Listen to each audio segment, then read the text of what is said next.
2024 ମସିହା କନ୍ୟା ରାଶି ବ୍ୟକ୍ତିବିଶେଷ ମାନଙ୍କ ପାଇଁ କେମିତି କଟିବ 2024 ମସିହା।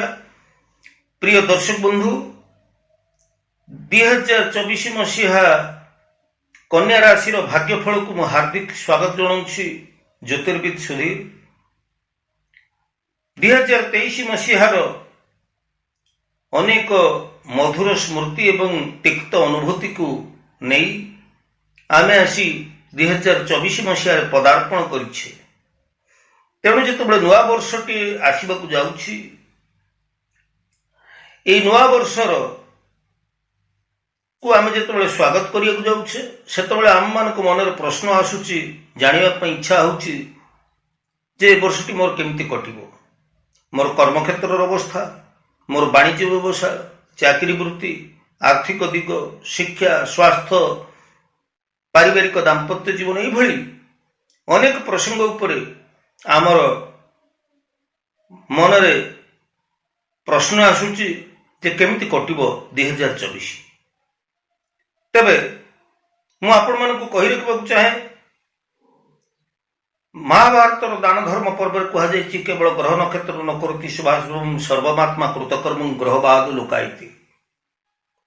କର୍ମ ଉପରେ ଆମକୁ ପ୍ରାଧାନ୍ୟ ଦେବାକୁ ପଡ଼ିବ।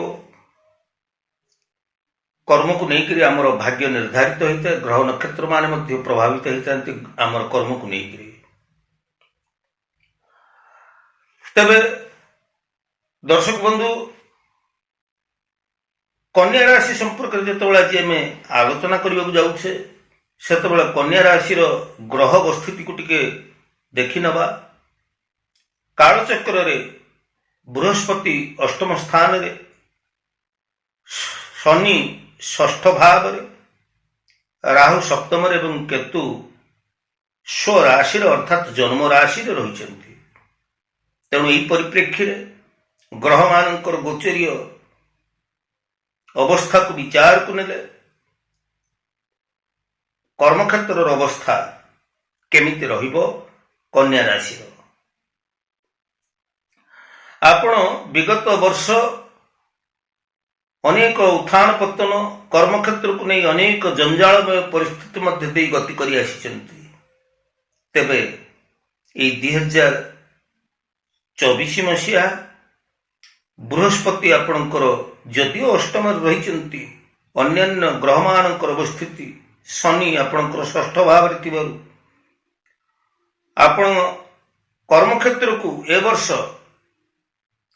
ଆତ୍ମବିଶ୍ୱାସ, ଆପଣଙ୍କ ଭିତରେ ଥିବା ଆତ୍ମବିଶ୍ୱାସ ଯୋଗୁଁ ଆପଣ କର୍ମକ୍ଷେତ୍ରକୁ ଏ ବର୍ଷ ଉଜ୍ଜଳମୟ କରିପାରିବେ। ନିଜର ଆତ୍ମବିଶ୍ୱାସ ପାଇଁ ଆପଣ ନିଷ୍ଠାପର ଭାବରେ କର୍ମ କରିବେ ଏବଂ ଏହି କର୍ମରେ ଆପଣଙ୍କୁ ସଫଳତା ମିଳିବ।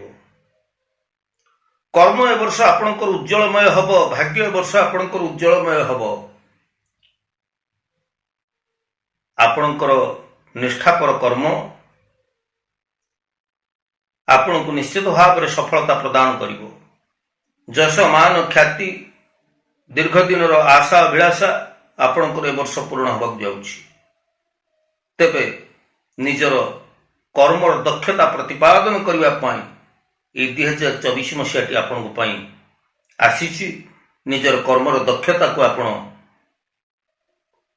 ପ୍ରଦର୍ଶନ କରି ଆପଣ ପ୍ରତ୍ୟେକ କ୍ଷେତ୍ରରେ ସାଫଲ୍ୟ ମଣ୍ଡିତ ହେବେ।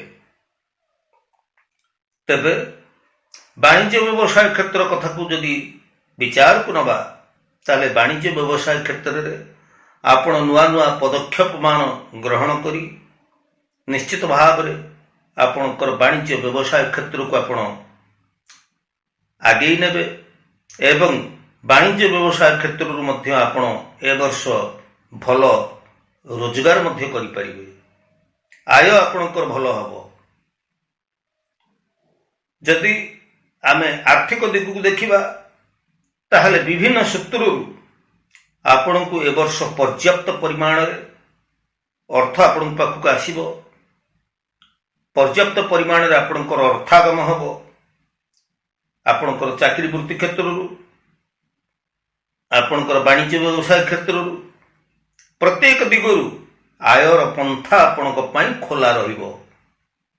ତେବେ କନ୍ୟା ରାଶିର ବ୍ୟକ୍ତିବିଶେଷ ଆର୍ଥିକ ମାମଲାରେ ଆପଣ ଅନାବଶ୍ୟକ ଖର୍ଚ୍ଚ ବୃଦ୍ଧିକୁ ଟିକେ ଅଙ୍କୁଶ ଲଗାନ୍ତୁ। ଏ ବର୍ଷ ଯଦି ଆୟବ୍ୟୟର ସ୍ଥିତିକୁ ଆପଣ ସନ୍ତୁଳିତ ଅବସ୍ଥାରେ ଅର୍ଥାତ୍ ଏହାର ସୁପରିଚାଳନା ଯଦି ଆପଣ କରିପାରିବେ ଆୟବ୍ୟୟକୁ ନେଇ, ତାହେଲେ ନିଶ୍ଚିତ ଭାବରେ ଏ ବର୍ଷ ଆପଣ ଆର୍ଥିକ କ୍ଷେତ୍ରରେ ନିଜର ସ୍ଥିତିକୁ ନିଜର ଭିତ୍ତିଭୂମିକୁ ସୁଦୃଢ଼ କରିପାରିବେ। ଇଏ ତ ଥିଲା ଆର୍ଥିକ ଦିଗର କଥା। ଦର୍ଶକ ବନ୍ଧୁ, ଆପଣଙ୍କର ପାରିବାରିକ ଦାମ୍ପତ୍ୟ ଜୀବନର କଥାକୁ ଯଦି ଦେଖିବା, ଶୁକ୍ରଙ୍କର ଅବସ୍ଥିତି ଆପଣଙ୍କ କାଳଚକ୍ରରୁ ଯାହା ଆମେ ଲକ୍ଷ୍ୟ କରୁଛେ, ଦାମ୍ପତ୍ୟ ଜୀବନରେ ଆପଣ ଦାମ୍ପତ୍ୟ ଏବଂ ପାରିବାରିକ ଜୀବନ ଭିତରେ ଆପଣଙ୍କୁ ସହଯୋଗ ସମନ୍ୱୟ ରକ୍ଷା କରି ଚାଲିବାକୁ ପଡ଼ିବ। ତଥାପି ମୋଟ ଉପରେ କହିବାକୁ ଗଲେ ଦାମ୍ପତ୍ୟ ଜୀବନ ଆପଣଙ୍କର ବେଶ୍ ଭଲରେ ବିତିବ। ଆପଣ ଆପଣଙ୍କର ପ୍ରିୟ ପରିଜନ ମାନଙ୍କ ପାଖରୁ ସହଯୋଗ ପାଇବେ ଏବଂ ସମବେଦନା ମଧ୍ୟ ପାଇବେ। ଦାମ୍ପତ୍ୟ ଜୀବନରେ ମଧ୍ୟ ଆପଣଙ୍କର ସୁଖ ଶାନ୍ତି ଅବ୍ୟାହତ ରହିବ। ମୋଟ ଉପରେ ଯଦି ଆମେ କହିବା, ପାରିବାରିକ ଦାମ୍ପତ୍ୟ ଜୀବନ ଏଇ 2024 ମସିହାରେ ଆପଣଙ୍କ ପାଇଁ ଭଲ ଅଛି। ତାପରେ ଆସନ୍ତୁ ଜାଣିବା ଆପଣଙ୍କର ସ୍ୱାସ୍ଥ୍ୟ ଅବସ୍ଥା କେମିତି ରହିବ। କଥାରେ କୁହାଯାଏ ସ୍ୱାସ୍ଥ୍ୟ ହିଁ ସମ୍ପଦ। ତେଣୁ ଶାରୀରିକ ମାନସିକ ସ୍ୱାସ୍ଥ୍ୟ ପାଇଁ ସବୁ ଦିଗରୁ ଯଦିଓ ଆପଣଙ୍କର ଭଲ ରହିଛି 2024 ମସିହାଟି, କିନ୍ତୁ ସ୍ୱାସ୍ଥ୍ୟ ମାମଲାରେ ଆପଣଙ୍କ ପାଇଁ 2024 ମସିହାଟି ଏତେ ଭଲ ନାହିଁ ବୋଲି ମୁଁ ବ୍ୟକ୍ତିଗତ ମତ ଦେବି। ତେବେ ଦର୍ଶକ ବନ୍ଧୁ, ଶାରୀରିକ ଏବଂ ମାନସିକ ସ୍ୱାସ୍ଥ୍ୟ ପାଇଁ ଆପଣଙ୍କୁ ଯତ୍ନବାନ ହେବାକୁ ପଡ଼ିବ। ମାନସିକ ଅବସାଦ, ମାନସିକ ଚିଡ଼ିଚିଡ଼ାପଣ ଆପଣଙ୍କର ଏ ବର୍ଷ ଦେଖାଯାଇପାରେ। ଶାରୀରିକ ସମସ୍ୟାକୁ ଯଦି ଆମେ ଦେଖିବା, ତାହେଲେ ମଧୁମେହ, ଉଚ୍ଚ ରକ୍ତଚାପ, ନିମ୍ନ ରକ୍ତଚାପ, ଉଦର ଜନିତ ସମସ୍ୟା, ଚର୍ମ ରୋଗ, ଏଭଳି ସମସ୍ୟା ଗୁଡ଼ିକ ଏଇ 2024 ମସିହାରେ ଆପଣଙ୍କର ଦେଖାଯାଇପାରେ।